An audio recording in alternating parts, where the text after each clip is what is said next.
Fall is coming up, and so to get in the spirit, here are some fall doodles that you can do with watercolor.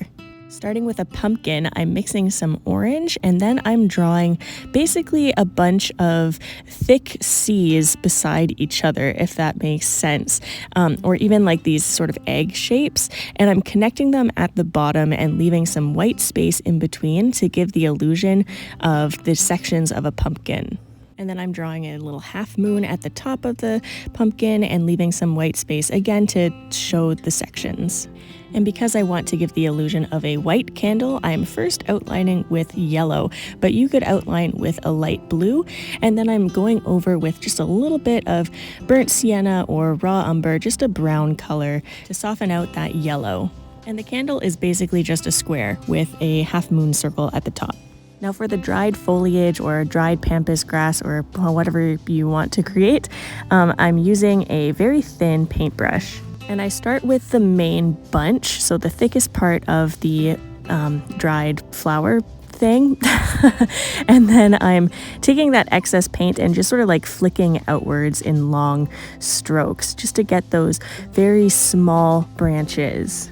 And so I'm not using a lot of paint for this, but I'm creating little circles all bunched together at the very tips of each branch, just to create that dried flower effect using the same color. Now you might be thinking, Bridget, none of these are finished. And you know what? You are correct. We are working in layers.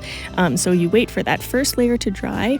The first layer will be your lightest colors, and then any layers on top will progressively get darker. So coming back to the pumpkin, I'm adding the shadows or the darker parts to it at the bottom of the pumpkin, and you can really start to see a little bit better on camera the pumpkin shape and the pumpkin form and colors and all of that start to take form. And as I was creating this pumpkin, I realized probably one of my favorite parts of the pumpkin is the stem. You can get so creative with this. You can make it a curlicue or you can make it just a triangle.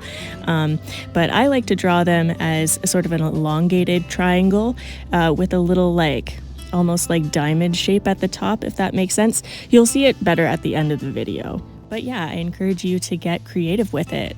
And yeah, now I'm just adding layers to my previous doodles now that they have dried. I've added the flame for my candle, and I've added more and more shadows.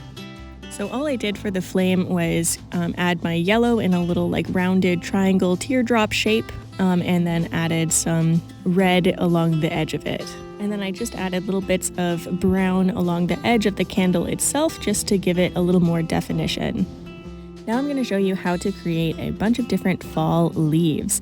With leaves, I like to start with the stem and then draw out the outline of the leaves before moving on to filling them in. That way I can really see how big the leaf is going to be and then create the proportions of the rest effectively. So I believe this first leaf is an oak leaf, and I'm not super familiar with oak leaves, so I'm working off of a photograph as a reference. And if you want to get super particular with it, I recommend you can do the same, but if not, you know what, it's just a doodle. The leaf can look however you want it to look. So I basically just drew a bunch of loops in various lengths, and then I'm just filling it in with just one solid wash color first. Again, we're going to work in layers.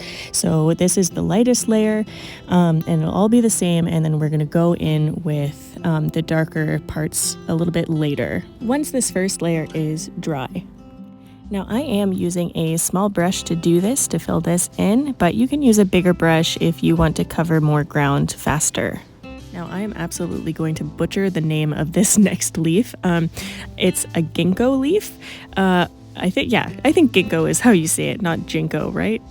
Yeah, gingko sounds better. Anyways, let me know if you know how to pronounce it.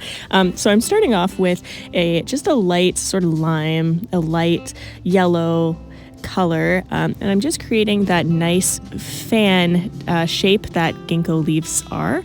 And I'm creating little ruffles. You can't really tell from here, but I'm creating little ruffles just along that half moon crescent circle, and yeah, just creating that iconic shape that leaf is, and then filling it in with a variety of colors from green, yellow, and red, and letting them blend in with each other. And then I think this next leaf is a maple leaf. Probably not. I don't know. But it's one of those iconic leaves that you see in the fall all the time everywhere. So I was following a picture, and basically it's like a star shape with a few squiggles in there.